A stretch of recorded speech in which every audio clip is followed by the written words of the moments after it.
Well, good morning, good afternoon, and good evening to everyone. We are here convened by our organization, the Parliamentarians for Global Action, and the Montreal Institute for Genocide and Human Rights Studies at Concordia University to discuss the situation in Afghanistan. Today is the 15th of September. It was just 1 month ago when the world was shocked by the collapse of the government of Afghanistan and the takeover of Kabul by the Haqqani segment of the Taliban archipelago. They are now the self-proclaimed Islamic Emirate of Afghanistan. As we can see in today's media, there is a search for international recognition. I invite you, for example, to read today's interview of the governor of Helmand in the Guardian newspaper. It's quite enlightening. And there is an outcry from individuals, colleagues, members of parliament, human rights activists, lawyers, judges, women leaders, community leaders, journalists, and other elements of the civil society in Afghanistan for help. Many of our colleagues and friends left, others didn't. So I think we have an enormous duty upon us to seek ways and means, if any, to try to prevent the occurrence of new atrocities against the civilian population of Afghanistan. We have today many distinguished speakers, and I'm happy to give the floor to my colleague Kyle Matthews at Montreal Institute. Kyle. Thank you, David. Thank you, distinguished members, for joining us today. As you've seen, the situation in Afghanistan has deteriorated from a human rights perspective. The U.S. Holocaust Memorial Museum has put out statements of fear of mass atrocity crimes against the Hazara, a Muslim minority community there. There are, as we said, many female journalists that are fleeing the country, trying to get out. It truly is a difficult situation, and the Taliban does not have a history of respecting human rights, and they've been responsible for attacking schools, universities, and civilian targets quite for some time. So it's a deeply troubling situation, and we're here today to try to find out what can be done, what are the levers that the international community, particularly parliamentarians, can do to ensure that we're doing all we can to prevent mass atrocity crimes in Afghanistan. So I thank you for joining us, and I would like to, I'll pass back to David to introduce the person making opening remarks. We have with us from Kuala Lumpur, Malaysia, Honorable Kasturi Patto. She's a board member of the Parliamentarians for Global Action and a prominent leader in the human rights movement in her own country, Malaysia. Kasturi, please take the floor.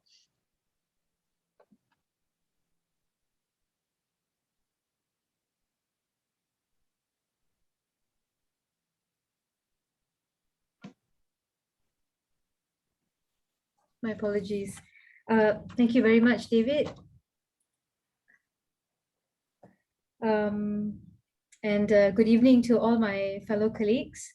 I'm honored and privileged today to open the roundtable co-organized by Parliamentarians for Global Action and the Montreal Institute for Genocide and Human Rights Studies, which will be focusing on what can be done to prevent new atrocities in Afghanistan. According to the UNICEF Regional Director for South Asia, George Laya Ajay, 4 million children, including 2.2 million girls, are out of school. 300,000 children are out of homes. And on the 9th of August, within a period of 72 hours, 27 children died, 1 child every 3 hours. As you already know, on May 1st, 2021, the United States began the withdrawal of their troops from Afghanistan after 20 years of presence in the country. Instantaneously, the Taliban took control of the country, allegedly committing atrocities and serious human rights violations against the Afghan people, including women and children, journalists, human rights defenders, members of parliament, and any individual who worked or supported Western power or even having ideologies different from theirs.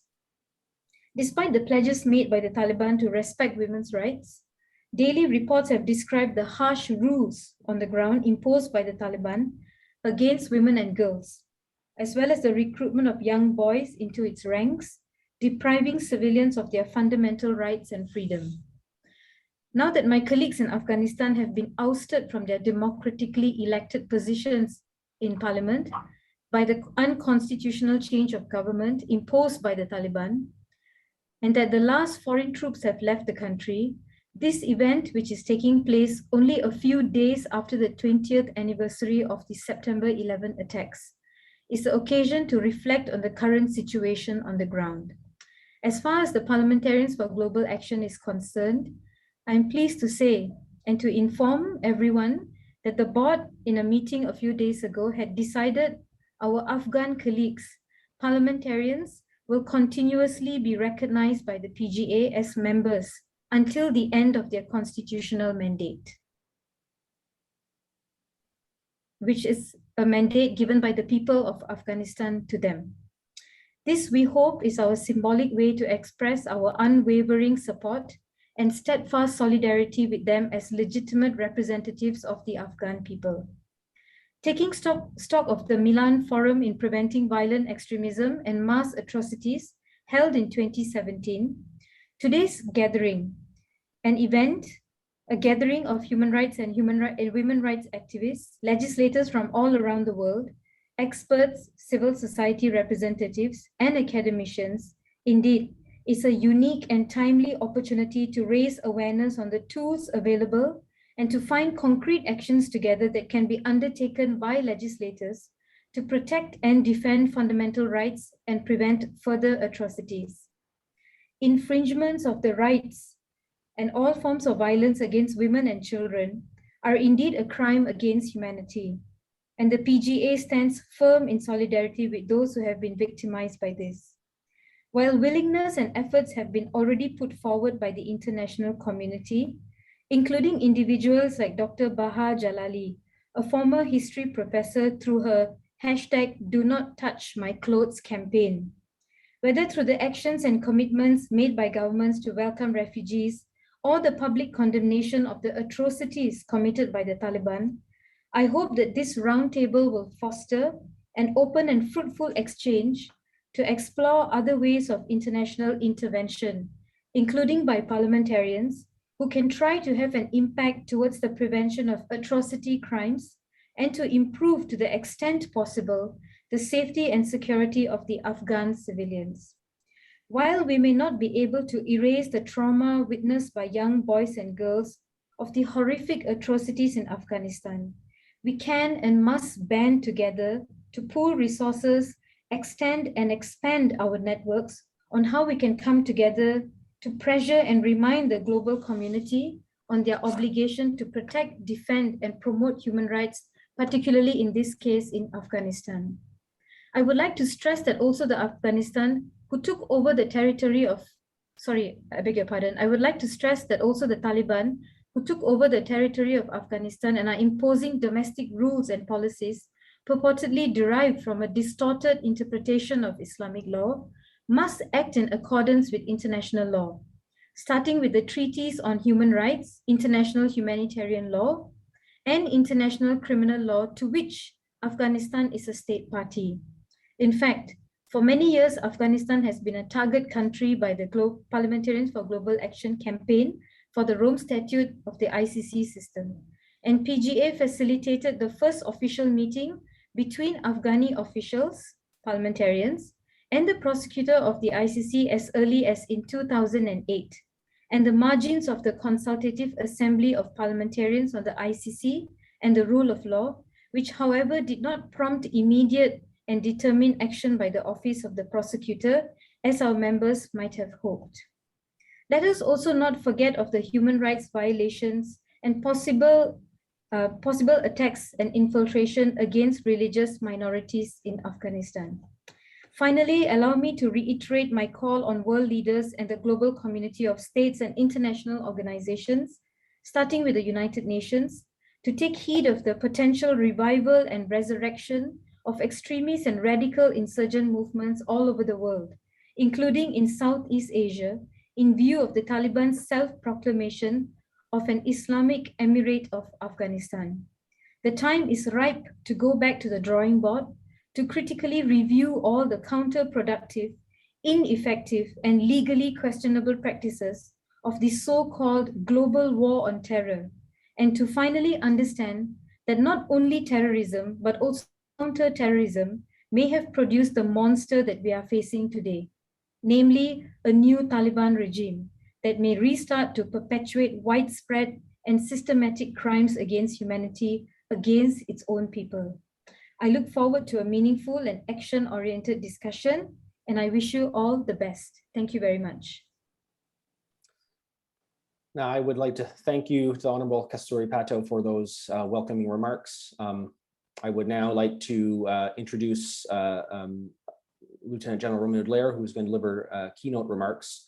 For those of you who don't know, Lieutenant General Romeo Dallaire is one of the world's top leading authorities on the prevention of mass atrocity crimes. He was the force commander of the UN mission in Rwanda from 93 to 94 when the Rwandan genocide took place. He's a former Canadian senator. He's worked tirelessly to prevent the recruitment of child soldiers. And he's also a distinguished senior fellow at MIGS and recently appointed a commissioner of the Principle for Peace's initiative at Interpeace in Geneva. So with further ado, I would like to welcome Lieutenant General Romeo Dallaire to make his remarks. Well, thank you very much, Kyle, and thank you, David and colleagues. Although having a military career sometimes is not always compatible with taking a role directly into the political sphere and arena, my 10 years as a senator in Canada have given me an enormous amount of insight and desire to comprehend and to engage far more the political dimensions in regards to conflict prevention, let alone conflict resolution. In so doing, it is my firm belief that parliamentarians, senators, and MPs, that there is a dynamic role, a dynamic presence that can be established by, in fact, members of parliament of the various parliamentary structures to be able to influence the situation in their country and beyond through a coalition throughout the parliamentary process of those like-minded individuals that we find in regards to helping establish peace and sustain peace. And so the Afghan current scenario and its debacle is another example of our stabilization and security agendas that have found themselves stumbling through an attempt to establish lasting peace. And this is the crisis that we find ourselves in, is that we cannot seem to be able to build a capability of establishing lasting peace, let alone understand the complexity and ambiguity that comes with some of the mandates that the country's established in regards to its intervention and its support, but also trying to apply the power that, in fact, parliamentarians could in influencing their government's mandates and their government's engagement through the different committees, through the holding of the executive branch of their countries far more accountable, and for the direct engagement of parliamentarians in the social construct of the nation debate on matters of peace, security, and certainly human rights. I've seen these pictures, of course, as many of you, of the scenario around the airport in Afghanistan and the total failure of our ability to anticipate, let alone to be able to resolve the scenario. It brought me back to 1994 when the presidential plane was shot down and a debacle of a peace process there led to over 800,000 people being slaughtered, mostly by youths, militias, in a period of about 100 days. It saw about 4 million refugees and internally displaced persons, and in that, close to 500,000 orphans. This type of situation was permitted to evolve because of our inability to comprehend the depth of the frictions that exist in societies, and also by a neocolonialism past an assessment of the countries that are trying to move towards security, peace, stabilization, democracy, and the accountability of their system of governance. We have not broken that code, and mostly because we tend to not take as seriously as we should the whole premise that all humans are human, that not one human is more human than the other, and that peace and security for all humans is an objective of humanity and the future of humanity. And in so doing, parliamentarians who represent the bulk of humanity have a duty, a commitment, and certainly a desire to create all party, all the houses, groups in the prevention, ultimately, of mass atrocities, prevention of stabilization mandates, of mandates of nations that are not meeting the depth of the requirement, and to sustain that effort. What is 20 years in the history of a country? We're going to engage in this. We're in there for at least to assist, to support, to provide the insights, to comprehend, and ultimately to help build nations in the best interests of human rights and stability for their people. We have the duty to coalesce our inputs and to use the power base that the people have elected us to do to, in fact, implement that. And that means influencing directly our system of governance and bringing pressure where required to ensure that the mandates and that the sustaining of those mandates is there to achieve lasting peace. Lasting peace.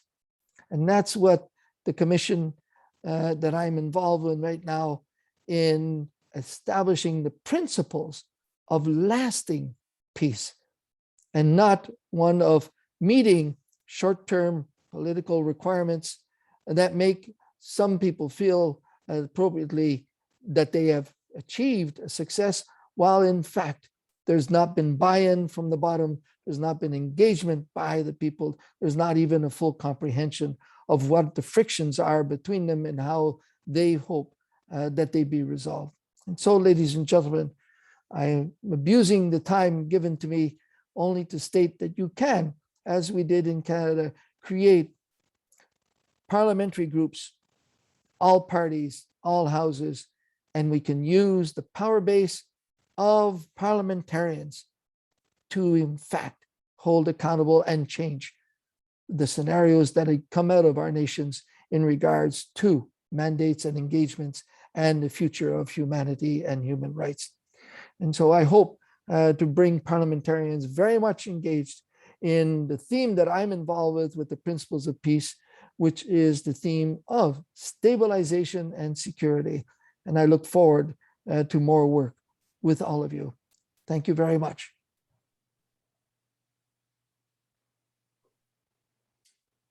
Thank you, Joan Dallaire, for those comments and for sharing your experience and for inspiring others to follow some of the models that you helped establish at the Canadian Parliament. I would now perhaps pass over to David to introduce the next speaker. Thank you, Kyle. And we now have the privilege to receive an intervention from a former member of Parliament from Canada, and above all, former ambassador of Canada in Afghanistan, Mr. Chris Alexander. You have the floor. Thank you so much for including me today. Thanks to the PGA for your interest in these issues, as well as the Montreal Institute. It's an honor to speak after you, General Dallaire. given your legendary contributions on all of these issues, and you represent the conscience of this nation and many others in our determination, which fails, as it has recently in Afghanistan too often, to prevent the kinds of violations, the kinds of atrocities that we are seeing today.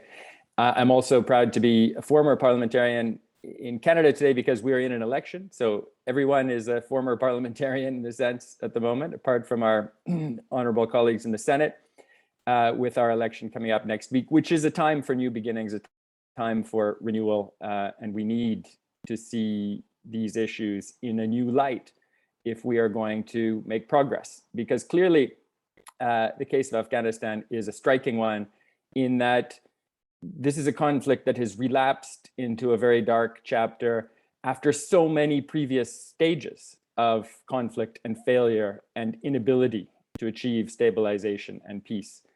And we need to look deeper at what the causes of the conflict have been. And I'm going to devote my presentation to the two aspects of this conflict, the two drivers of this conflict that you asked me to address, namely the role of the United States and of Pakistan, which I think now there is a consensus, at least, are the principal states framing the circumstances of this conflict, at least over the past 20 years, and as I will argue, over a longer period as well.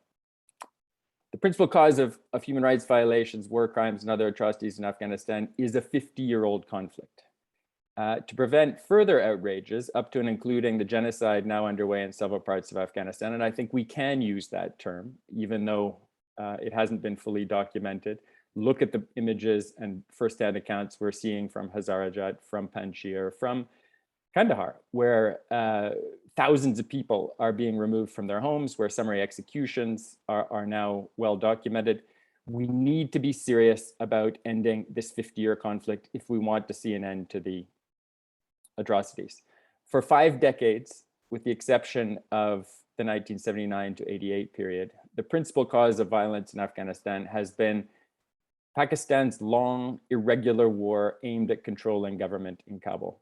And I'm not going to go into a long disquisition on how that began. I've written about it. Others have written about it more frequently in recent months and years. Suffice to say that this war is all the more sinister in that its very existence is still denied by many in Pakistan, above all officials, elected, military and otherwise.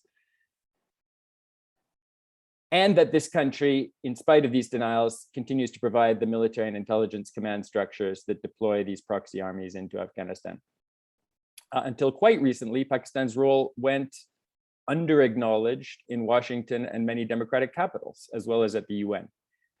During the period when this war for strategic depth was also a war against the Soviet army, namely the 1980s, the United States and Saudi Arabia, as well as to a lesser extent the UK and France, were enablers of Pakistan's proxy war in Afghanistan.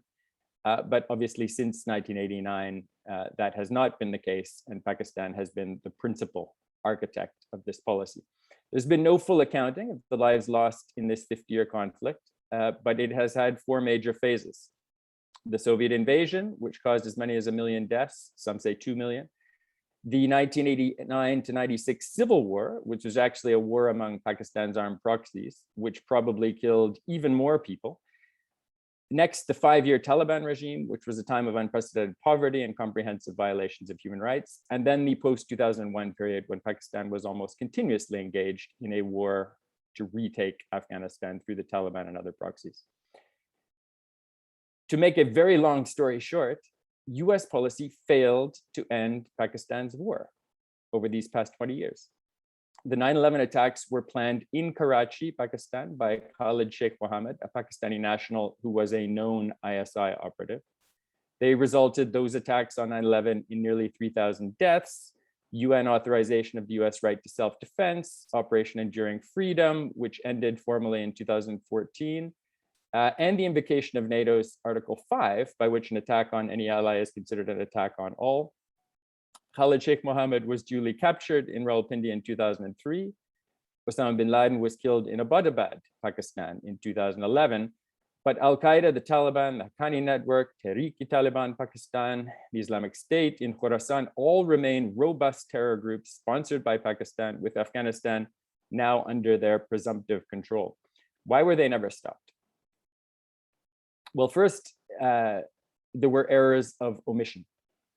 Remember back in September 2001, it was September 18th, when then President George Bush signed into law the authorization of the use of military force, an authorization that remains in force in the United States, remains law in the United States to this day. It said that the president, quote, that the president is authorized to use all necessary and appropriate force against those nations, organizations, or persons he determines, planned, authorized, committed, or aided the terrorist attacks that occurred on September 11, 2001, or harbored such organizations or persons in order to prevent any future acts of international terrorism against the United States by such nations, organizations, or persons. Well, since that day, Al-Qaeda has remained in Pakistan. The Taliban leaders have remained in Pakistan. Osama bin Laden was in Pakistan. Every significant player involved in these attacks and harboring the suspects accused of masterminding these attacks was in Pakistan. And yet US military operations were launched against 10 or so other countries, not Pakistan. And I'm not arguing here that Pakistan ought to have been the object of a military operation, but a country committed to taking action in self-defense against those who attacked it really needed to focus its political effort, at least, on the country that was most linked to the attacks. Then there were errors of commission. The drive to ensure self-defense and to hold to account the architects of the 9/11 attacks rapidly became an excuse, a pretext for other military operations. And we now know that this discussion of countries other than Afghanistan and Pakistan began almost simultaneously with discussion of the operation in Afghanistan. So first the invasion of Iraq, then withdrawal from Iraq, created huge instability and new training grounds, breeding grounds for terrorism and terrorist groups. There were failures to prevent proxy wars in Lebanon, Gaza, Yemen, the Horn of Africa, the Sahel, and elsewhere, but especially in Iraq. And there was another error of commission, which was systematic violations of international humanitarian law and the law of war by the United States. I have only to mention terms like the Salt Pit, Bagram, Guantanamo, Abu Ghraib. There was a triple failure to build a justice system in Afghanistan, a failure to treat enemy combatants either as prisoners of war or as criminal suspects, a failure to prevent the release of Taliban prisoners in 2020, and a failure to build a viable justice system and sustain it over the time the US and the international community were heavily involved. So the war on terror was a political delusion with highly dubious roots. In reality, there was only ever one, a right of self-defense under the charter that the United States had, and two, UN resolutions authorizing military operations to provide a secure and stable environment in which a new Afghan government could operate. Each of these authorities would have been enough to justify coercive diplomacy with Pakistan. Al-Qaeda was founded there, 9/11 was planned there, Al-Qaeda and Taliban leaders fled there, bin Laden was protected there until his death in 2011. And our attitude towards Pakistan has gone through 2 stages. Are you still with me? Yeah. Has gone through 2 stages. First, there was a period of denial. Over the first 10 years of US and international military operations in Afghanistan, Pakistani officials denied that the Taliban were present in their country. They did it in public, in private. They did it on US talk shows. They did it at the United Nations. Then the international community turned its attention to a peace process in roughly 2009, 2010. And suddenly the Taliban leaders started to appear. They were arrested in Pakistan. Some were eventually brought out into a negotiating process that eventually became more serious at Doha. And so we realized that these players were in Pakistan, but tolerated their presence there because the whole world was focused on a peace process that we hoped would bring power sharing, a ceasefire, and ultimately a peace settlement. Well, none of that has happened. These groups remain in Pakistan. They have invaded and taken over Afghanistan by force. And in retrospect, we have to admit that Pakistan has been engaged in acts of aggression against Afghanistan for 50 years. Its intelligence service founded the Taliban in 1993 as a vehicle for neo-colonial domination. When the Taliban fell in 2001, the ISI started planning for their comeback, and that is what we have seen this year in 2021. This policy constitutes a threat to international peace and security, meriting sanctions. So what is required? A strategy to end this war. Enforce existing UN sanctions against Al-Qaeda and Taliban leaders, which Pakistan has been violating for more than 20 years. Introduce a UN resolution on the threat to international peace and security that Pakistan's policy of sponsorship of these groups represents. End the major non-NATO ally status that Pakistan still enjoys, at least in the eyes of the United States. Isolate the Taliban, the Islamic Emirate, their allies and supporters, support legitimate institutions to the extent they still exist, ensure the UN seat and Afghanistan's diplomatic network remain with the Islamic Republic, clarify that positive symmetry is unacceptable, that is, the legitimacy given to interference through proxies in the Geneva negotiations in 1988-89, sanction those who supported the invasion of this year, 2021, monitor and document human rights abuses, war crimes, and atrocities, and yes, consider referrals of these issues to the ICC and, if necessary, to an independent dedicated tribunal. This, in my view, is not a menu where certain items might be picked and chosen or negotiated with the belligerent. If we are serious about ending this conflict, upholding the UN Charter, preventing future mass atrocity crimes in Afghanistan, and opening the door to peace, we need to wind down a pattern of interference leading to conflict that has been underway for the better part of 200 years and in a very pronounced way over the past 50 years. Thank you very much. Thank you, Mr. Alexander. Certainly you went back in time more than the 20 years we would have expected. You gave a snapshot of your view on the last 50 years of what you described a continued situation of armed conflict in Afghanistan. There is certainly much to be discussed now, and I'm now giving the floor to Honorable Navid Kamar, who is the chairperson of the PGA International Council and prominent member of the political opposition in the Parliament of Pakistan. Allow me to say something here on behalf as Secretary General of Parliamentarians for Global Action, that we are grateful for all the help and the assistance that the PGA national group in Pakistan, and in particular Honorable Kamar, is giving to asylum seekers and refugees and those trying to pass the border at this very, very dire moment in which some civilians are under threat. So I know that you have a very difficult task, Honorable, and there is, of course, a request for Mr. Alexander in the chat, but I let you take the floor. Thank you, Honorable. Thank you very much, David. Just following on what my honorable colleague from Canada has just been saying, I think I would try to ignore as much of it as I can, because I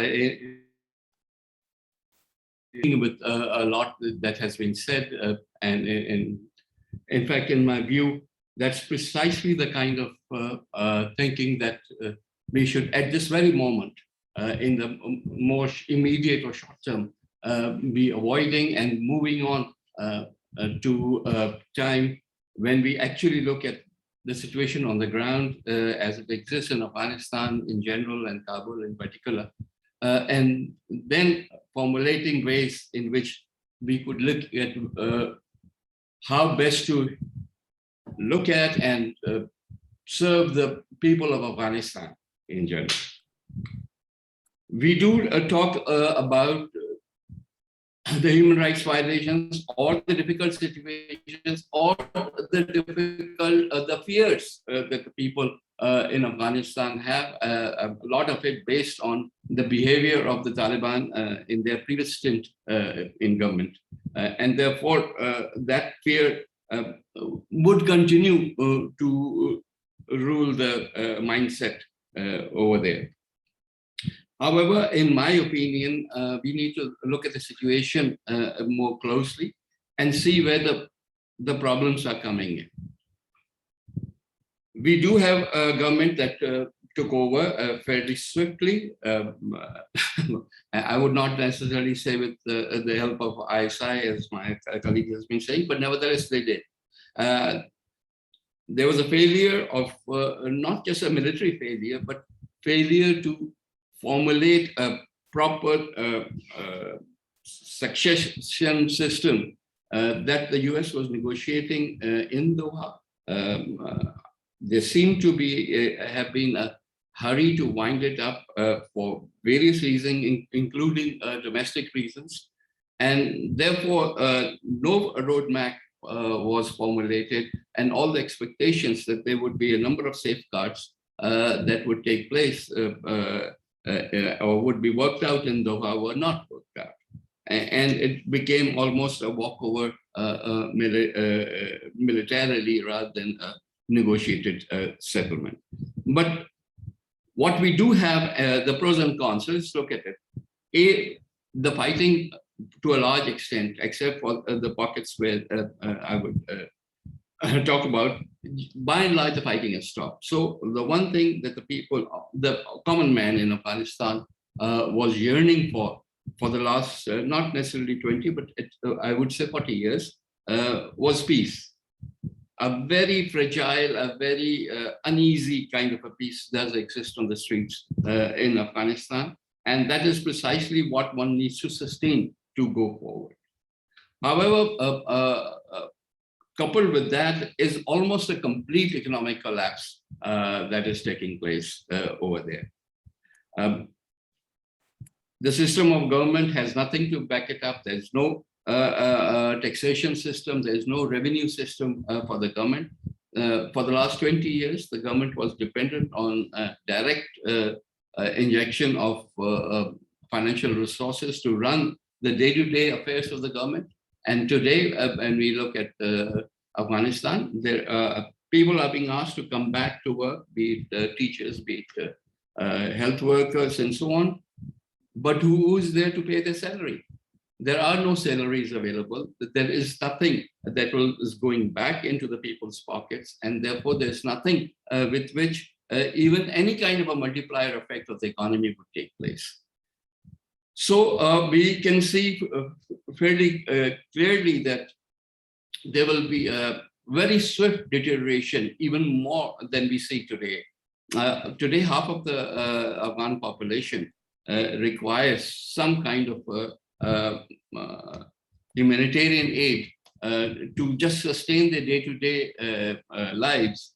And yet, if things get even worse, there could be a complete collapse of the system. Now, that might please some people who might feel that that is what is required. But in my opinion, when we have seen what has happened, especially in the post-Soviet era, when there was a complete collapse of the system and there was a civil war, that probably destroyed Afghanistan more than the Soviet intervention itself.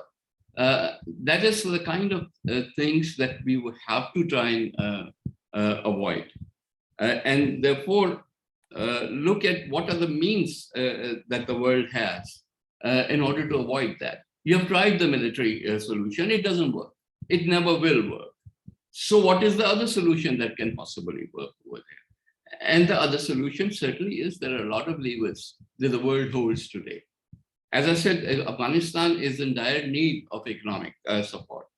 Now, it all depends. It has to be negotiated in such a way that it is actually the people of Afghanistan rather than necessarily the government of Afghanistan, which is the recipient of that aid. today they would be desperate to receive any kind of support without necessarily having to give a formal recognition to the government over there. They can sit down, and here I would say the Europeans probably are better at doing this than the US, particularly because the US has been the enemy for so many years in Afghanistan, that perhaps some of the more, or some of the less involved countries could play a big role. Maybe Scandinavia, maybe some other countries that can sit down with the UN, with the government, and make out an entire plan of how this aid can be provided to the people, be it in kind in terms of providing the food aid that needs to go there. But beyond that, because you need to have the fuel to run your transportation, you need to have electric power, you need to have, then again, yes, you need to have salaries for the people who go into providing the services which go to the population in general.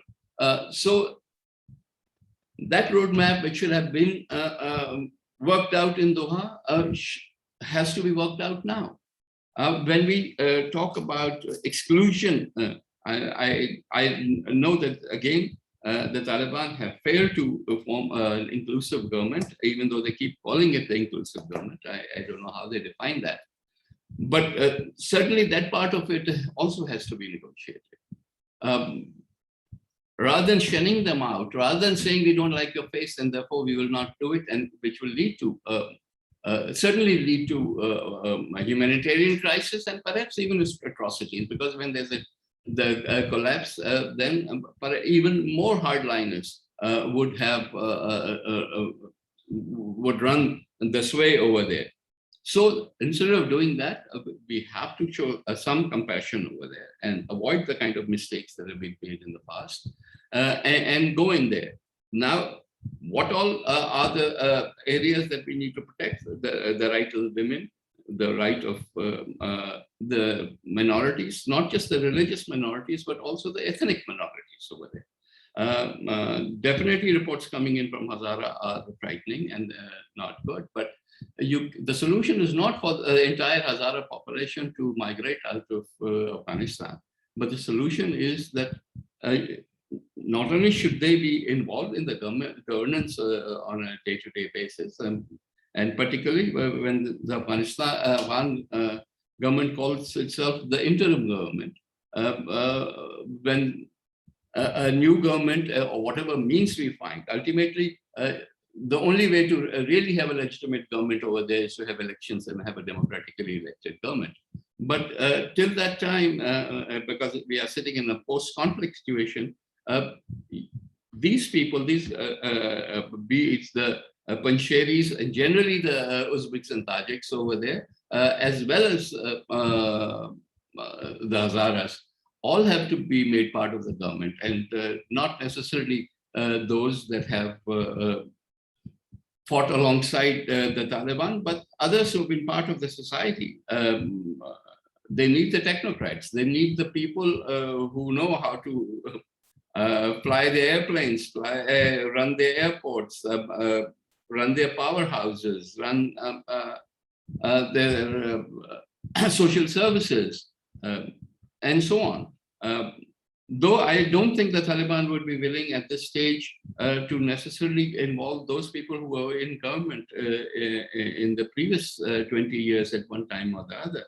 And unfortunately, I don't think they have a very good track record either in terms of good governance and so on. So as we move forward, and as we feel that there is a need that this government feels, and I'm sure regardless of what one individual or other might be saying, there is a dire need there for them, and they feel it, and they feel the pressure, and that pressure should be used by the world.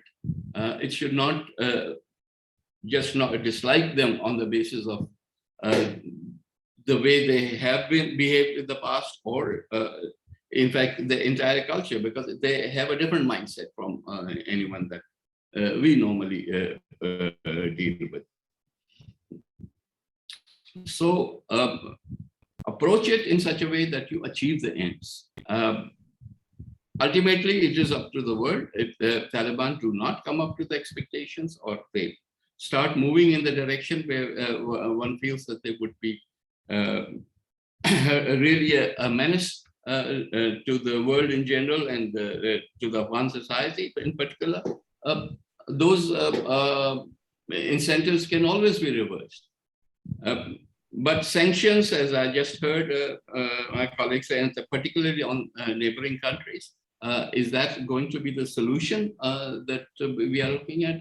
I would strongly urge the world to have a different look at the way this whole thing is happening. I think I will stop at that, and if there are further questions, perhaps I will answer those. Thank you. So thank you, Honorable Member from Pakistan, for your comments. Thank you, Chris Alexander. Two fundamentally different views of things, but we need to listen to both sides and think about what pathways can be done, both for governance, but also for the foreign engagement of neighbors in the conflict. I think now we're going to turn, we're not taking questions just yet from everyone else. We're going to go to the next session, which is going to be looking at more of the religious perspectives of Sharia law, and have an expert here. And I would like to ask David, I know I jumped and I was supposed to introduce Chris, but I didn't, so apologies, David, but we'll get back to the schedule and I'll ask you to introduce the next speaker. Yes, thank you, Kyle. And I really must say, we are truly grateful of what we heard so far from our speakers from very different angles. We have also a vibrant exchange of links and resources on the chat, which we will thoroughly analyze.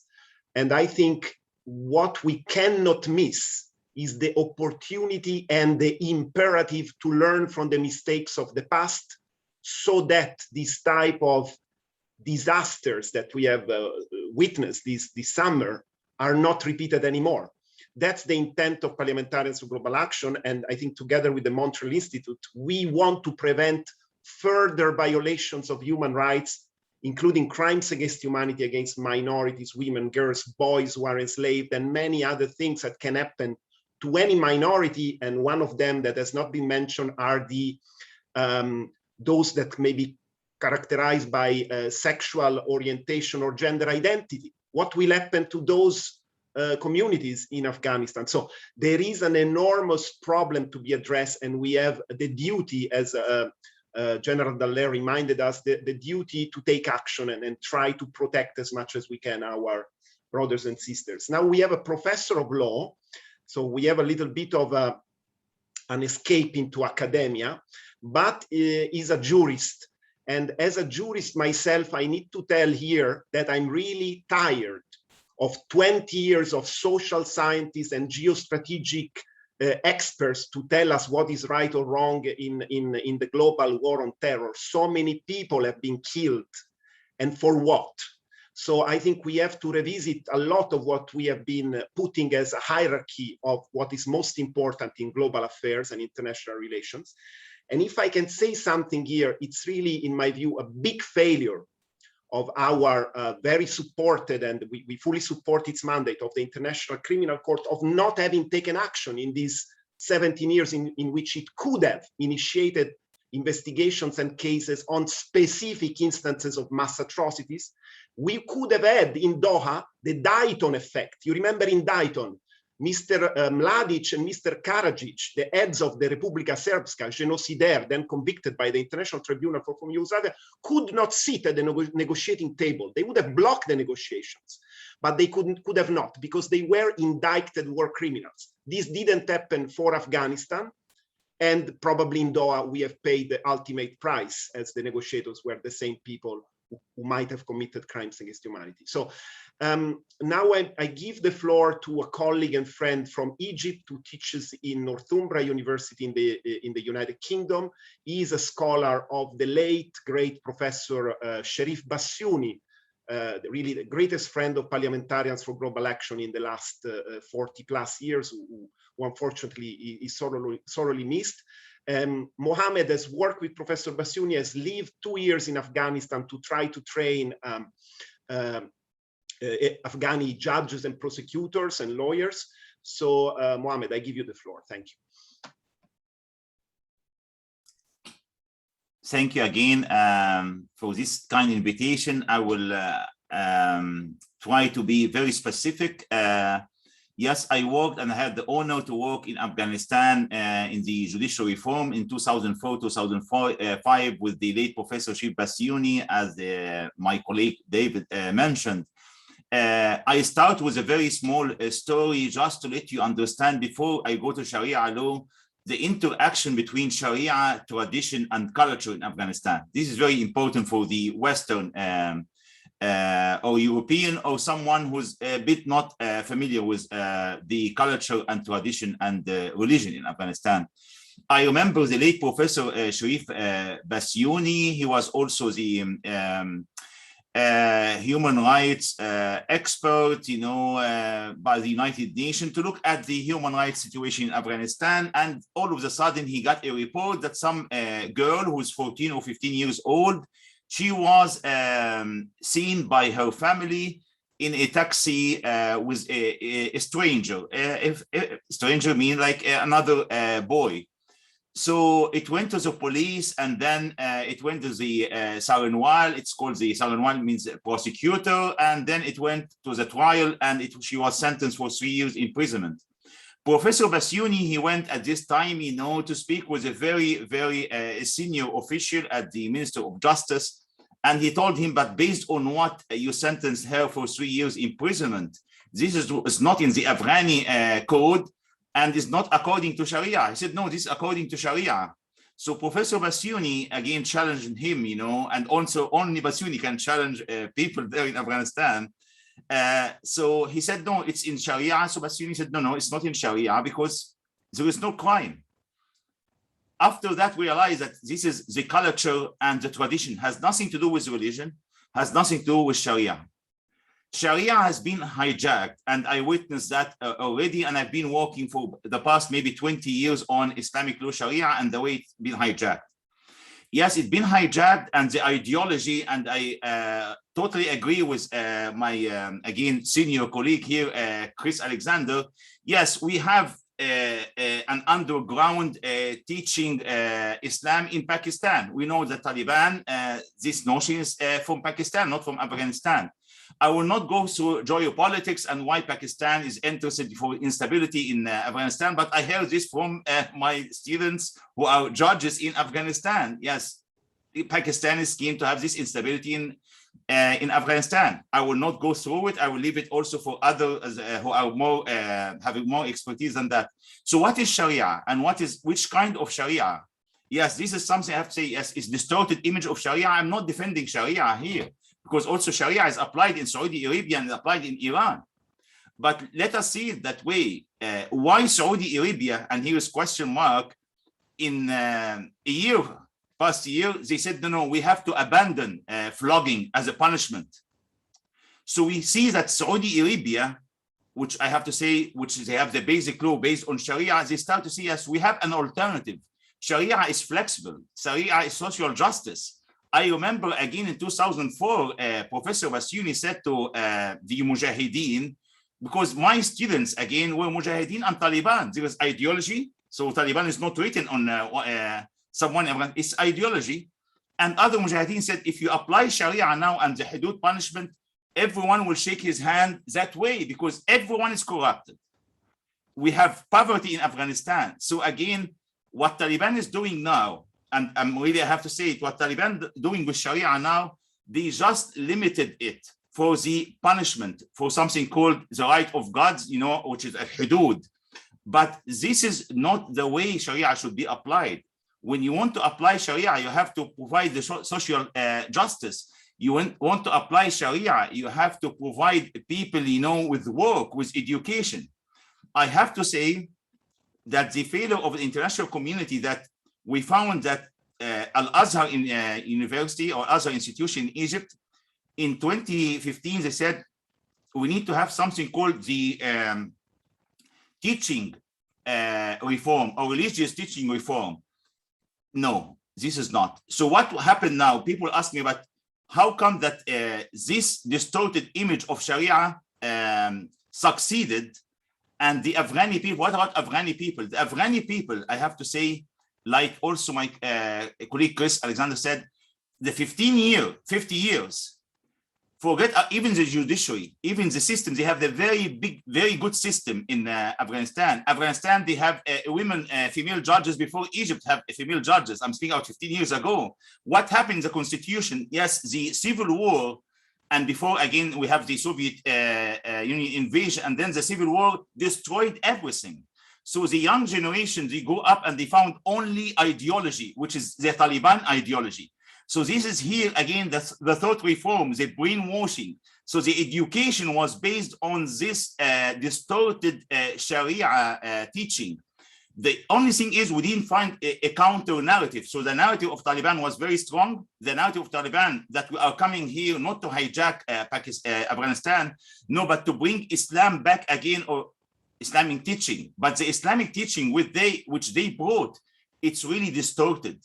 So again, I'm not sure that the Western succeeded here. I have to quote one of the scholars who in 2012 he wrote a book, and he said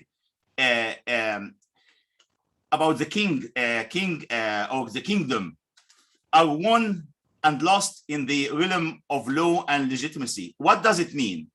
It means that yes, Taliban,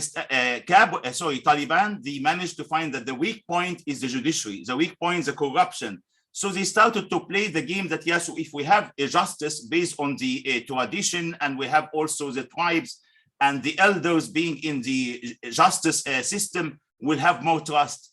But Islam again was hijacked. The teaching of Islam was hijacked. I myself witnessed this in 2003, 2004, 2005.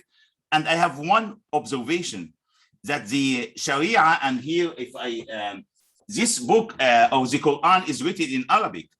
Afghanistan, the native language is not Arabic. It's very easy now if Chris will go and say, yes, I converted to be a Muslim, my name is Muhammad, and he started to do this.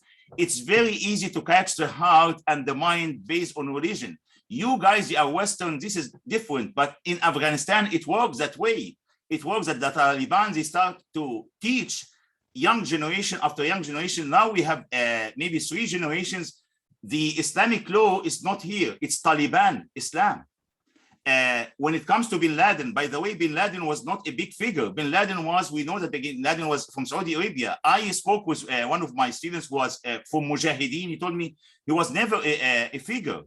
But again, so it's not Bin Laden Islam and not Taliban Islam, which should be taught there. My question, what did the America, United States did for the judicial system? And I will say that, and I will stop and I give the floor for my colleague David again, but this is something important. When we went to Bassioni under the Italian Ministry of Foreign Affairs umbrella to bring some judicial reform, we relied on Italian criminal procedure code because it's more close to Afghanistan. Then the American came after 5 or 8 years, they pulled the carpet, and they said, no, we want to apply our common law, which has nothing to do with the judicial system in Afghanistan.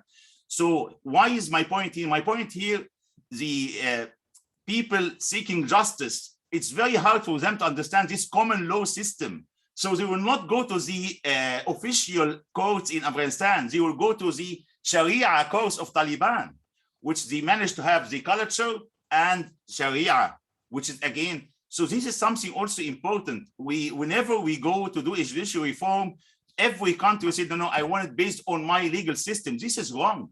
So again, this is one of the big failure, and when you lose the trust of the justice system and you give it to the Taliban justice system, which they manage very well, the trust here is for the justice system of Taliban. It can be more effective. But back again, I want to say, no, Sharia is not only hudud and punishment. Sharia is not that we have gender-based persecution, and like my colleague David said, and I agree with him, we have now a crime, international crime, which is called gender-based persecution, which is the ICC involved now in Mali, and be the first time to have an accusation of gender-based persecution.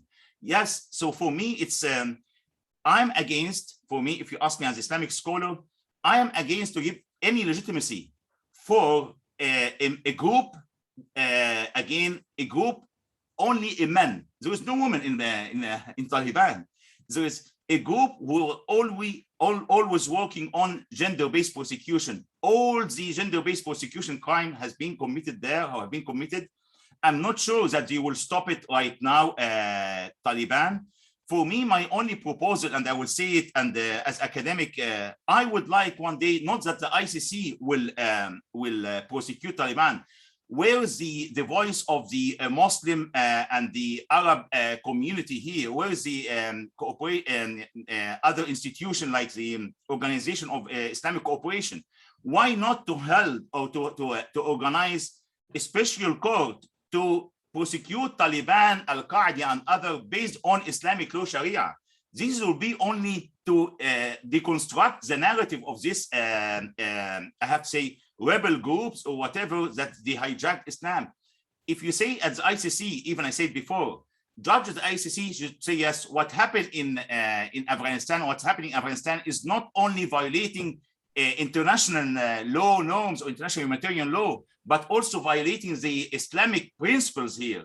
No one said here that education is prohibited like Boko Haram did or like Taliban did. By the way, what Boko Haram did, it's the same like Taliban did. Boko Haram is a terrorist organization. So just my message now, take care.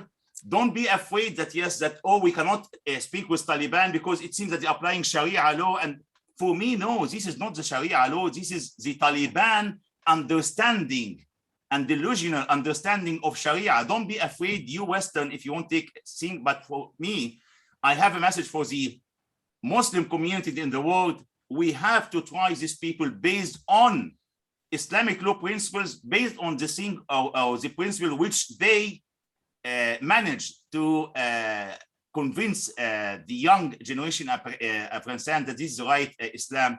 I would like to have some courts which will apply some principle, and even not applying principle, but make it very clear that this is a serious violation for Islamic principles. And of course, I read or I did a lot of research, and they have notion also about of war, about of peace. The Taliban, like other organization or extremists, they look at us, or they look at, okay, even they look at me now. Muhammad Badar is working at Great Britain. His salary coming from Great Britain, so he's kafir. He's like unbeliever. Why? Because he's working with this country. What is this about of war, about of peace? Taliban will look anyone adhere to them who will be in abode of peace. If you disagree with them, even Muslim, Sunni, Shia, or whatever, you will be considered as abode of war. The last question which David asked me, but so which Sharia? The Sharia here, or the distorted Sharia, is based on, they have this called Duyuban, maybe Maryam will check this. They have also Wahhabism and Salafi jihadism. All this very, very extremist understanding of Sharia. That's what Taliban is doing. If we go to Al-Qaeda, they have, of course, more, or ISIS, they have also Wahhabism. So I have to say, yes, first of all, try from now to stop this education of extremism, Islam coming from Pakistan. Even if Pakistan, they don't know, they have to understand there is something coming from Pakistan, with which we name it Taliban. And again, we have to do this reform, and hopefully we'll look at the situation in different angle.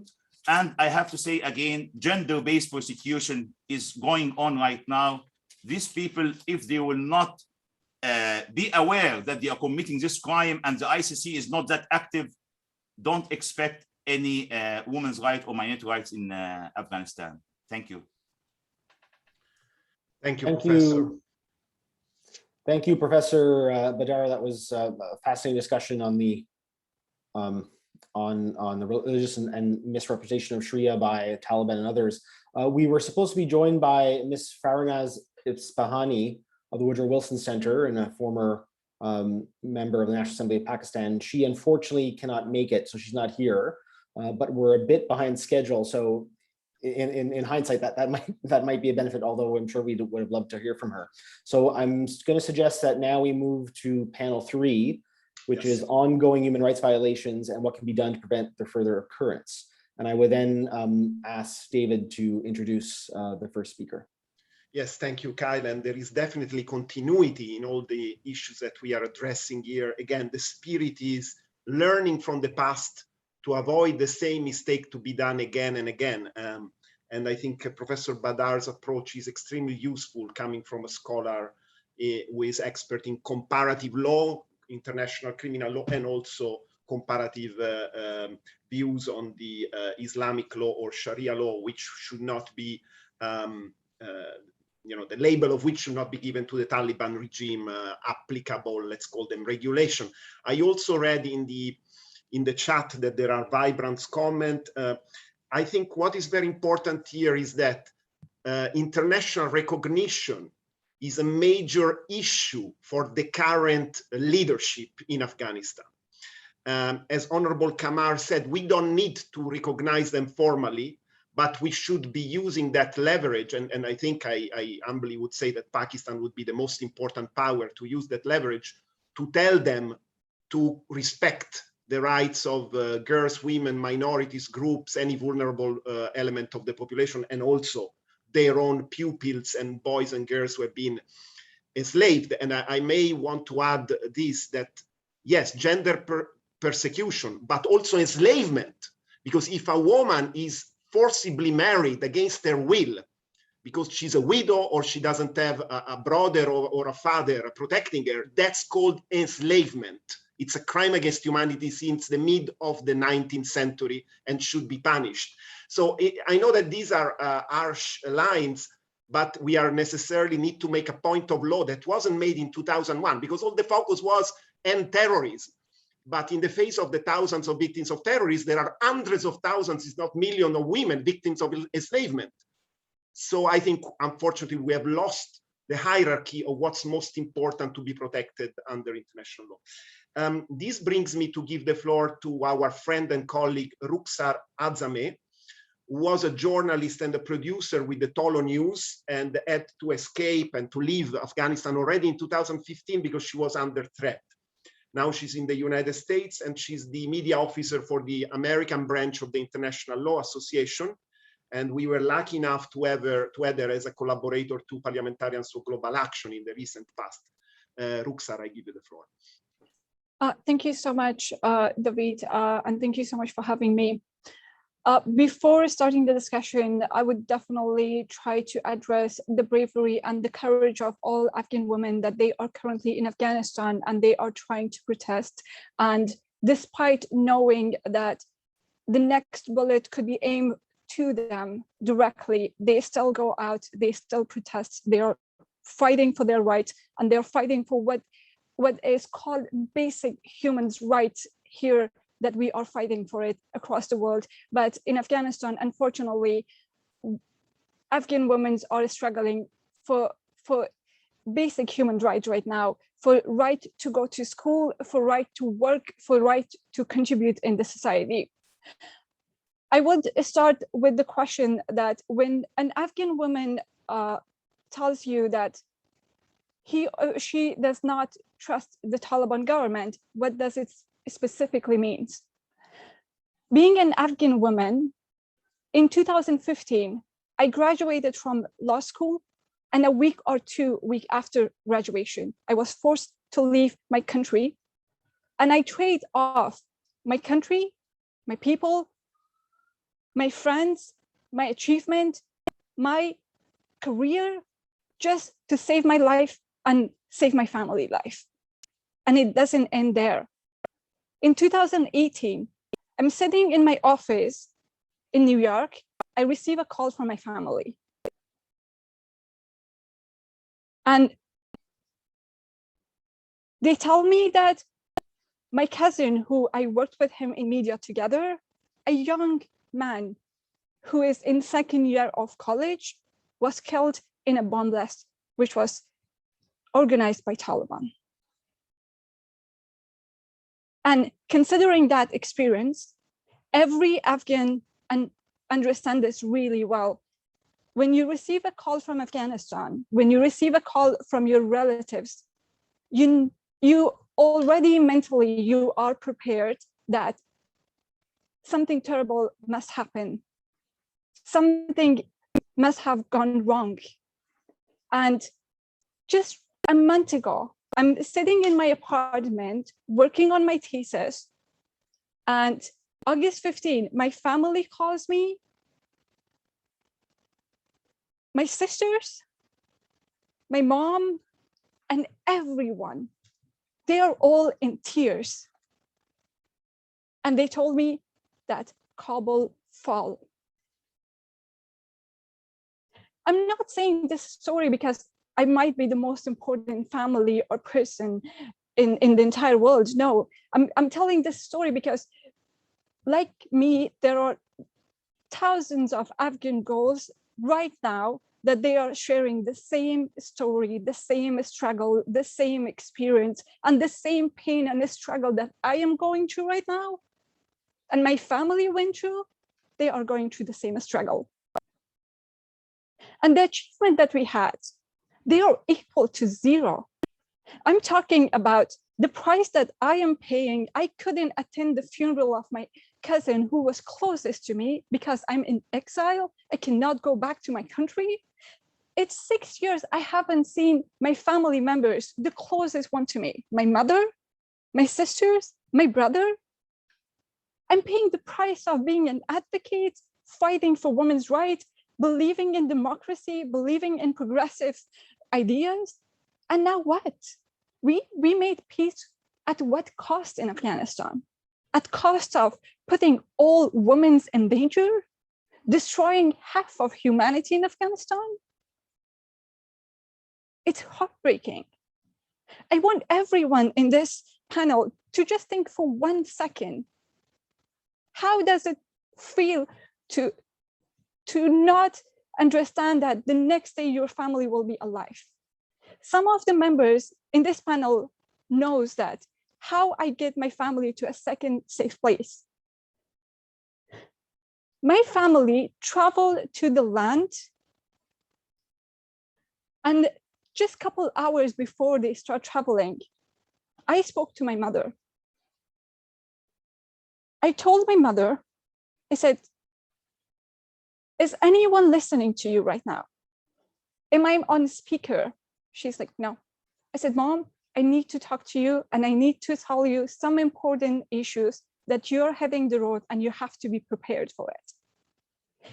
And I told her, I said, I'm not saying this one as your daughter, I'm saying this one as a woman to woman. I can't tell my father because he has the responsibility of the entire family. I don't want to tell my siblings because they have never experienced such a thing. They are not even familiar with what is Taliban. They are the generation of 20 years, this last 20 years. I'm telling you to be prepared. I told my mom, I said, when you are traveling, the best case scenario would be you will all make it safe to that other country. But there is a possibility of losing all of you, losing some of you.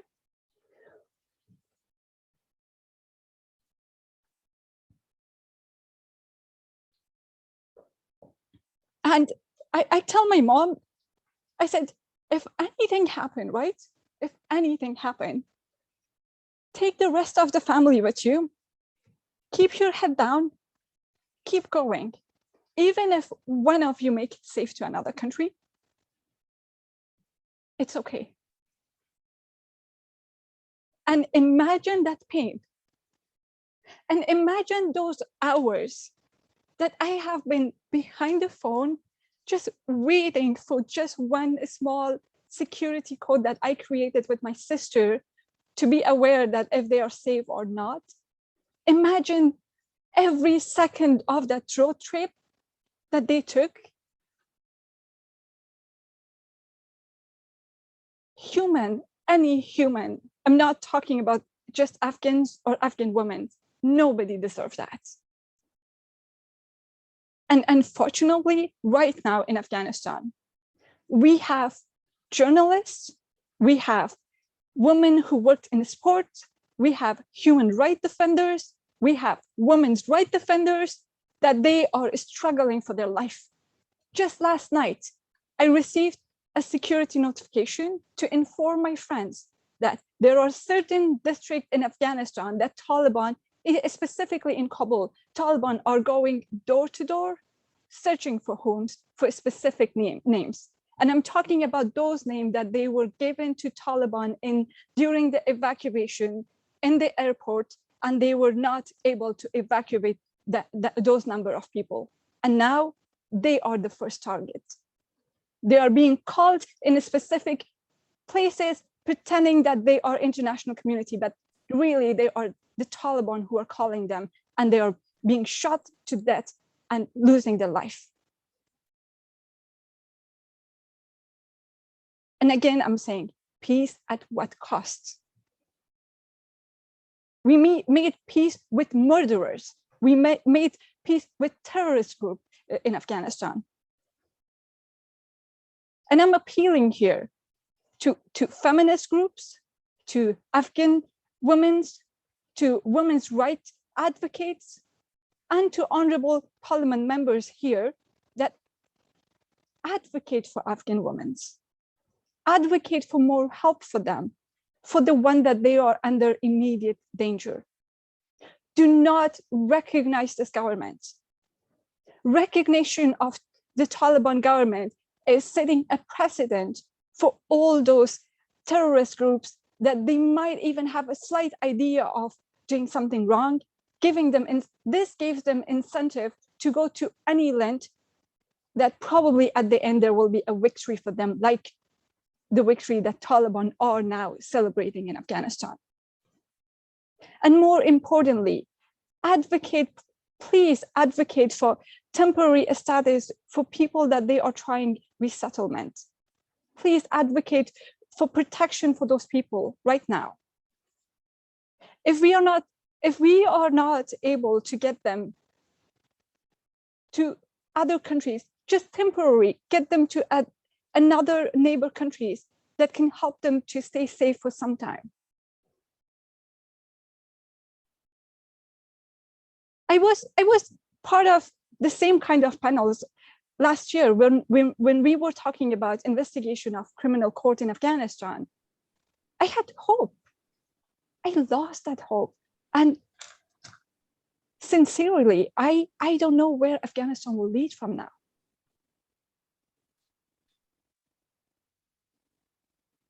I'm not going to take much more time. Thank you so much for giving me this opportunity and for letting me share my story, which is just one story of many, many other women. And I'm telling this story so you will not approach us as a numbers anymore. We are, every one of us, we are alive and we are struggling. Thank you. Thank you for your testimony and for bringing a personal perspective of what's happening now that needs to be screamed loud from everywhere. I know many people on this call have been working behind the scenes to help try to evacuate people from Afghanistan, female journalists, judges. It's a challenge, but I think as members of parliament, they need to put more pressure, particularly of getting paperwork for a lot of these people. That seems to be one of the bureaucratic problems that can be sped up by more advocacy by parliamentarians, including in Canada. So thank you for that, and it was extremely emotional, but it needed to be heard. I would now like to invite Ms. Mariam Safi to speak next. She's the founding executive director of the Organization for Policy Research and Development Studies. The floor is yours. Thank you very much, and it's a great pleasure to be here with you all today.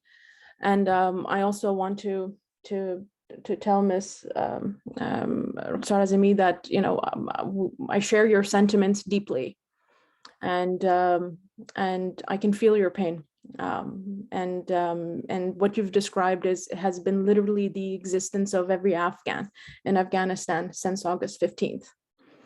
And it's quite a tragedy what has happened to Afghanistan. But of course, the resolve remains strong. So I thank you for your points.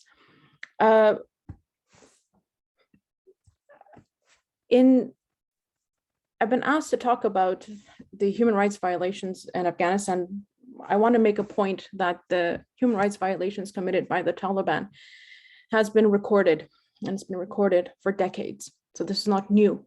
There are records of these violations that have taken place. So what I'm going to tell you today is not new to this context.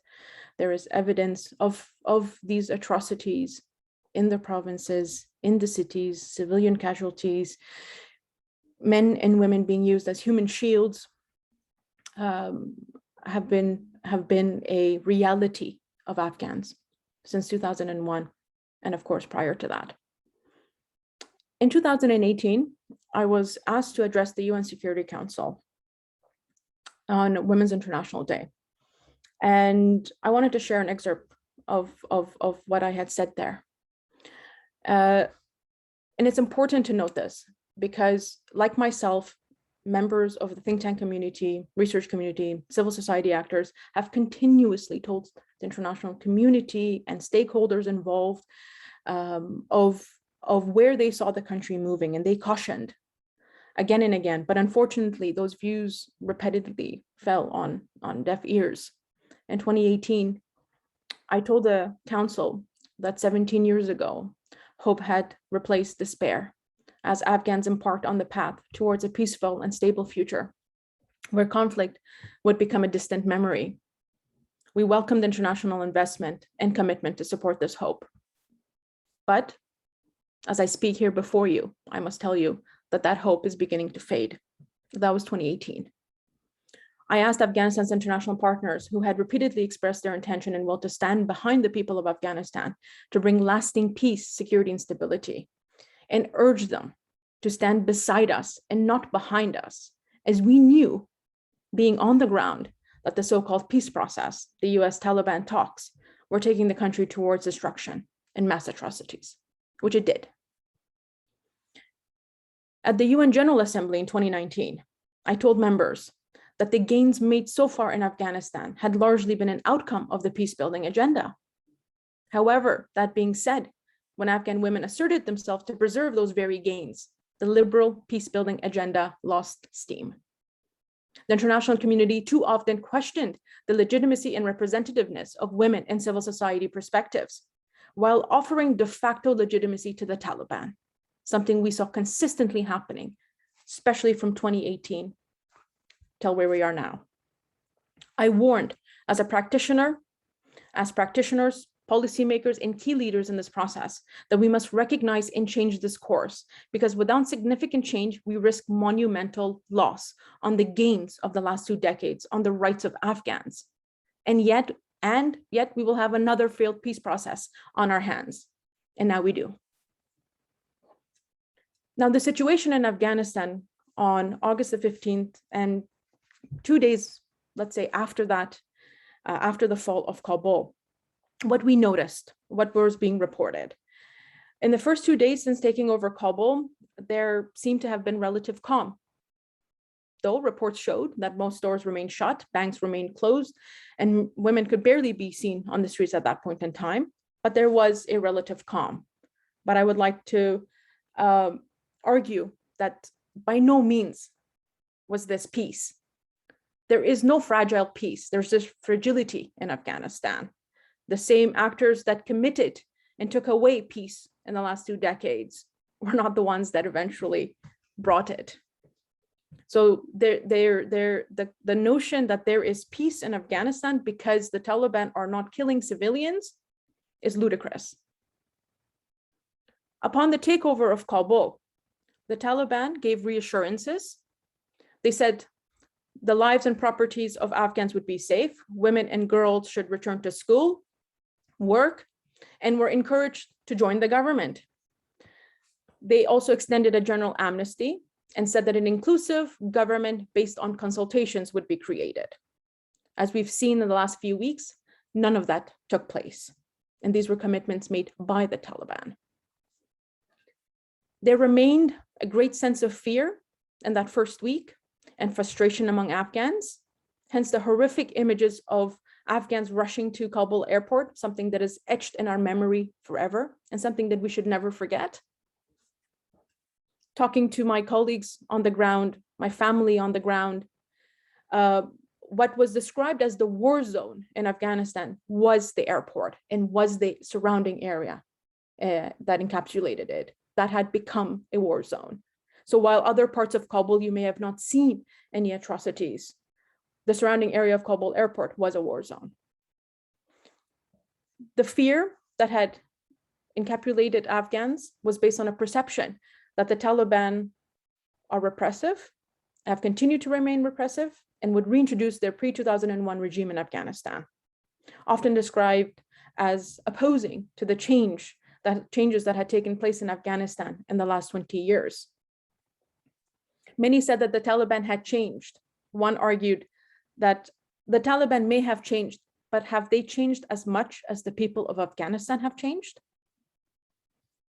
So despite the relative calm we had noticed initially, citizens remained concerned on whether the commitments made by the Taliban in protecting them, the security of the city, and the stabilization of the country, would this actually be translated into action, especially in the long term, or was it just to make the public believe that they had changed, especially when all eyes were on them and the international recognition for their de facto government was of great importance to them and continues to be. Yesterday, the Afghan envoy to Geneva, speaking at the United Nations Human Rights Council, called for the launch of an investigation into alleged human rights abuses by the Taliban since the takeover of Kabul. He said, and I quote, "Today, the world cannot and should not be silent as millions fear for their life and human rights and humanitarian crises are unfolding in the country." The UN Human Rights Commissioner also said, "In recent weeks, my office has received harrowing, incredible reports of the impact on civilians of violations of international humanitarian law, as well as violations and abuses of human rights by parties to the conflict." Were Afghans surprised that these human rights violations took place? No, they weren't surprised. And I'm going to share with you quantitative data that my organization collected in July as part of its initiative called Bishnau, which means listen. Bishnau uses technology-based mechanisms to collect thousands of women's voices from 16 provinces, an initiative it had started last August to collect women's views on key issues related to the peace process. And now in July, we surveyed 3,480 women. And the topic of July was Taliban's treatment of women in areas under their control. And this is prior to the fall of Kabul. 49% disagreed when asked if they felt that the Taliban had changed their repressive pre-2001 position on women's rights and freedoms in areas that had recently fallen under Taliban control. And 37% strongly disagreed. 65% described the quality of life for women in Taliban areas as very poor. When asked how conditions for women had changed in areas that were falling to the Taliban in the recent months, 69% said a combination. They were women being banned from work, traveling alone, Taliban forcing villagers to marry their daughters to fighters, imposing the burqa, and accessing healthcare as limitations were all taking place. And 53% said that primary and high schools were closed in Taliban-controlled areas. Now, what we have seen on the ground post August 15th, there have been many credible reports of very serious violations of international humanitarian law and, of course, human rights abuses taking place in areas under Taliban control. They have included summary execution of civilian and former Afghan national security forces, reports of searches and reprisals for former government employees, abusing journalists, the recent detainment of 2 journalists, and members of civil society who have worked to advance human rights and justice. There are reports of human rights violations in Panjshir province, including cutting of electricity, cutting of internet access, and the alleged prosecution of citizens that were living outside of Panjshir in areas in Kabul. In terms of women's rights, the Taliban had vowed to respect women's rights. You can see that in a lot of their statements. I would point to the Moscow peace talks, where they had issued an entire paragraph on this. So while vowing to respect women's rights and their access to education, work in all sectors, and a presence outside of the home, but with the caveat that this should be within Sharia, this had, of course, been refuted by civil society actors who constantly seek clarity on how they define these rights within Sharia, but the Taliban consistently remained vague on this. However, the 2 points that they had made previously to not allowing women included women could not be judges and a woman could not become a president. Those were the 2 points that were made at the Moscow statement. Post-August, we have been able to slowly understand what they now mean when they say women's rights as per Sharia. And I must agree that a lot of the conditions they have placed on women have nothing to do now with Sharia. Women not being allowed to work in the government, women not being allowed to work as ministers and deputy ministers, and women not being allowed to work in the government who had worked for the Americans. What does this have to do with Sharia, for example? Women's rights are disappearing from the landscape, and this will continue. No women in the interim government. Women will no longer be appointed, as I mentioned, as ministers or deputy ministers. And this, of course, means absolutely no women in the justice system. Women will no longer, female journalists have been sent home. They've been replaced by male employees in their jobs. They've been banned women professors have been banned from Kabul University and others. They've been barred from playing sports, among many, many other sectors. Now, in terms of where women's rights now stand in Afghanistan, I would say that that what we are seeing on the ground is going to probably show a further deterioration of what women can and cannot do. The Taliban have also recently stated that they're going to have a meeting of religious scholars, and that the council that they have of religious scholars is going to further determine what rights would be permitted to women and what rights would not be. I believe that meeting has not yet taken place.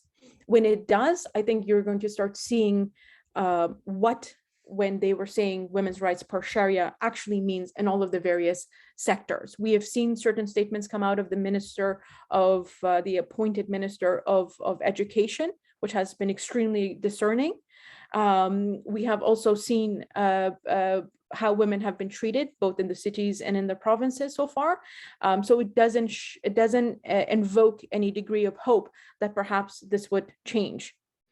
Now, in terms of what should be done, there should be an international investigation, a fact-finding mission of alleged violations since the Taliban took over on August 15th, particularly those on the rights of women, girls, journalists, and minority groups.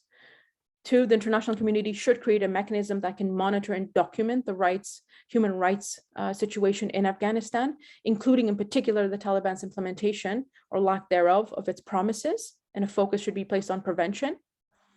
Any future decisions on recognizing the Taliban government or removal of sanctions, many of whom in terms of the Taliban leadership that are currently within the interim government are on those sanctions lists. Unfreezing of assets. And while aid itself is being sent to Afghanistan through international aid organizations like the World Bank, United Nations, and other, and the World Food Program, sending aid to the Afghan government, if that were to take place, should only be done if the international community recognizes that the Taliban have made significant strides in upholding the rights of citizens across all boards, and whether they feel that they have put in place the transparency and the accountability measures required for a country to be able to meet the needs of its people, and also its commitments to international human rights and other conventions and treaties that the Afghan state has been signatory to. Sending this aid to Afghanistan without recognizing this would be mobilizing a government that, as far as we can see, has not been accepted by the people of Afghanistan, but imposed upon the people of Afghanistan. Afghans have long asked for, and you can see this in various declarations that have been issued by civil society actors. I would point to declarations and statements released by the Afghanistan Mechanism for Inclusive Peace, which I'm the co-director of. We held a recent meeting called the National Peace Gathering in Kabul in May of over 1,300 civil society actors, including tribal elders, religious scholars, ethnic minorities, women. Half of our representatives there were women, and half of them were from the provinces, representing all 34 provinces. And if you look at the recommendations and the suggestions they put forward, both for the Republic, for the Taliban, and for the international community, what was highlighted was the establishment of an inclusive government, one that takes into consideration the multifaceted aspects of Afghan society, a government that respects the rights of women, youth, minorities, and other vulnerable groups in society. They also had stated that in the development, in the peace process itself, that without the voices of these groups, there would be no sustainable peace agreement. And thus the peace that would ensue would not be sustainable, as it wouldn't reflect the aspirations of the Afghan people. The current Taliban interim government also opposes this very essence, and also opposes the commitment that it had made in taking into consideration the views of the Afghan people and the development of a future government in the country. And if they continue to not do that, and let's note that from 1996 till 2001, during the regime, all they had was an interim government. They had never declared an official government. So this could also be a tactic to continue to maintain an interim government and keep the fluidity, which is of course to their advantage. Now, I just want to end that the Taliban want an emirate. They stated that they weren't going to impose one, but they did. Now, while they want an emirate and they're bringing about an emirate, in the last 20 years, Afghans have experienced life under an Islamic, and I highlight Islamic republic with democratic structures. So it's very important at this juncture moving forward, that no one imposes one over the other. Afghans have tried to compromise with the stakeholders on the ground, even prior to August. So to not impose one over the other, and to create spaces that everyone could sit together and to discuss the form of government that is suitable for all. To say that Afghans have opposed the Taliban and have not made concessions would be completely inaccurate. Being on the ground, being involved in the peace process, I can tell you firsthand that Afghans and civil society actors made immense concessions to try to meet the needs and try to dialogue with the Taliban. But the same was never given from the other side. Let's make sure that that's done moving forward. And I'll stop here. Thank you so much. Thank you very much, Mariam. And one can see really that you dedicated an entire life, because 17 or 20 years represent really our life. And it is true. Many like you, but especially your organization and the inclusive process that you worked on, predicted that things would have gone the way they did. So I think what we need to do now is to continue to look at why did we leave Afghanistan alone? What were the mistakes done? And as you now forward-lookingly suggest, what can be done to minimize the attacks on women and all the other individuals who are and communities who are at risk. We have, I believe, Kyle, focused on everything that we had in our program. So even though we are sad that our last two speakers are not with us, I do believe that thanks to Mariam and Ruxar in particular, we have really covered everything we had to cover.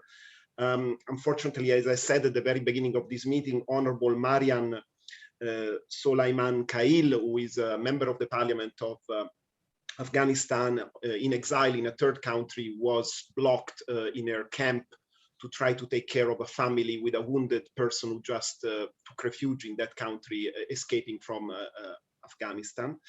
And also, I must say, our closing remarks to be delivered by the Honorable Ali Essassi won't take place because the Honorable is engaged in the electoral campaign in his constituency of Toronto, but we received his full support, whether he's going to remain in the government or the opposition of Canada. We certainly have an extremely important ally, and of course he's a member of the PGA board, like Honorable Mariam Solaiman Kail will remain a member of PGA, even though she's a former member of the parliament. Kyle, I think we had an interesting exchange of messages on the chat. So I don't know if you want to raise some of the questions that were described there, and then we move to the conclusions. Yeah, there were many questions, but one jumped out, and it was from Daniela Chivu, who is working for the Canadian Federation of Canadian Women, who is trying to help Afghan journalists, Afghan politicians escape and seek refugee status. So I just maybe say is there's perhaps a way that through PGA, if anyone is trying to get people out of Afghanistan or they need help to get paperwork, there's an avenue here where we could connect them to Daniela and her team to see what can be done. And I know others have been working too, but I think that was one of the main things that came up that we could immediately help with people that are on this call. Yes. But I think there's other ways about raising awareness, and we will take elements of this discussion and put it into a short video to kind of raise awareness and share with the PGA's network of partners and parliamentarians, as well as MIGS's network of partners in the UN, the Canadian government, and across the world. So I think let's move to action, and this is not just a theoretical discussion; it's one that's aimed to achieving something concrete. Yes, and I think what we have been doing, and I leave it, of course, to the Honorable Navid Kamar, Honorable Kasturi Pato, and any other of the distinguished speakers to eventually ask for the floor again, if you deem appropriate.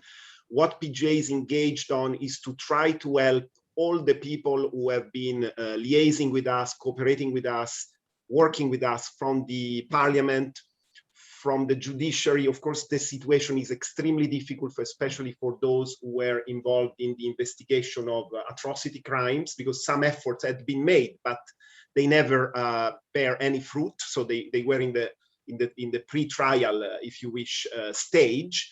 And I invite, of course, our friend Daniela Chivu and any other to liaise with us, and we will unite forces if we can, of course.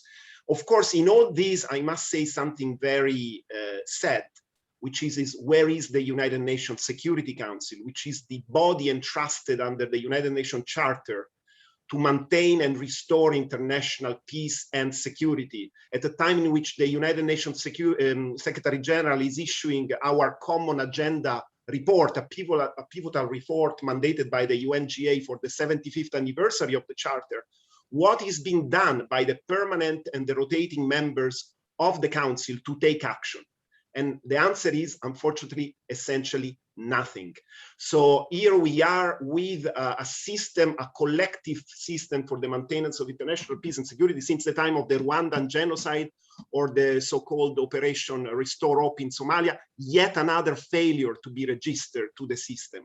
We need to take action because those values that are enshrined in the UN Charter are still the values that brings humanity together. So the peace, justice, and well-being of the world are at the center of our work. If, Kyle, we can summarize a few of the action points that have been made today, I will be happy to start. Number one, I believe that many of the speakers told us all the aid support that is absolutely needed by Afghani civilians must not be directed to the government or to recognize officially the government, but must be directed by ways and means that directly benefit those who are the recipient of the aid, which is humanitarian, it can be infrastructural. So we need to look at those social formations, association of professionals, those engineers, lawyers, anyone who's still allowed to practice, and we need to support them to support their own people, not to support the Taliban regime. So I know this is extremely difficult, but that's the only way to go. It's a one-to-one support that aid agencies and others needs to creatively create. Then there was the controversial issue of sanctions, and here we had opposing viewpoints. If I can say something that Honorable Kasturi Patto said at the beginning, I think we must be a bit self-critical of the big failure that the global war on terror led us to have. Decapitating or killing suspected terrorists, which sometimes are civilians, has led so many communities and young people in the hands of the Taliban, of ISIS, of Boko Haram, of Al-Shabaab, or of any type of group that we have seen proliferating in Africa, the Middle East, the Sahel, Southeast Asia, and so on. So this has to stop. We need to have a clear voice that this type of techniques called counter-terrorists are counterproductive and also in most cases illegal. Look at the situation in Yemen. It's the result, it's the direct result of the failure of those policies. So I think we need a quality change. I see in the public that we have colleagues working at the European Parliament, colleagues working in the office of the Vice President of the Parliament, and other very important colleagues who can finally get the European Union and other actors raise their voice with the United States. This is wrong and should be stopped. And I see Rooks are saying yes. And when they've been saying for years and years and years, we have decapitated this head of ISIS, this head of the Taliban, this deputy head, this deputy head. What is the result of that? They are stronger than ever today. So it's wrong. It has been counterproductive. Too many civilians died. And it's time for the human rights organizations to be heard, for lawyers to say what it is, the law, and why is respecting the law also good for politics? Because when you behave lawfully, normally you are right and not wrong. And then you can have hope for a sustainable, lasting peace as the one that General Dallaire is trying to bring us to. And a final point is that there has been a reference to the fact that maybe states or others should refer the leaders of the Taliban or other war criminals. I remember the people from the Northern Alliance committed mass atrocities like mass killings, extermination, and so on. And former President Karzai in 2003 decided to join the ICC for that purpose, to eventually have an avenue for bringing them to justice, and not bring justice or revenge against them, but bringing them alive to justice. But the prosecutor of the ICC, now we have a new one, just started its work, Mr. Karim Khan, didn't do anything so far. So just asking for a sweeping opening of an investigation on each and everything, but not any single case has been started. So probably the time is time to recuperate the time lost and get forward some very important symbolic cases that can show that impunity shall stop. 40, 50, 20, or 30 years of impunity, whatever it is, it's going to replicate and it's going to create another incentive. And if there is impunity for crimes against humanity like extermination or enslavement, why should one not be corrupted? Because after all, being corrupted is only about handling money. It's not about mass murdering people. So if there is impunity for rape and murder and enslavement, I mean, clearly there was an incentive for the former governments or whoever to be heavily corrupted and to drop the country to the destiny it had. So I think we need really to bring back justice to the hierarchy of values of the international community and dethrone those so-called strategists from the sort of pundit role that they have been playing and brought the war to the disaster we're seeing today. It's time to end the global war on terror. That's the clear message we need to send as on behalf of PGA, on behalf of the human rights community, and on behalf of all those who believe in the rule of law, peace, and security. So I think these are very modest contributions. But what I also would suggest to the Montreal Institute for Genocide and Human Rights Studies to continue to work together and make this type of meeting some sort of regular type of events maybe sometimes in a closed session, other times in an open format, because what we will never have to do, never forget Afghanistan. They have been already given up by the international community. Unfortunately, as an Italian citizen, I feel extremely guilty for the failure of my country within NATO, ISAF, and the United Nations Security Council mandate not to deliver a sustainable peace, a just peace for the Afghan people.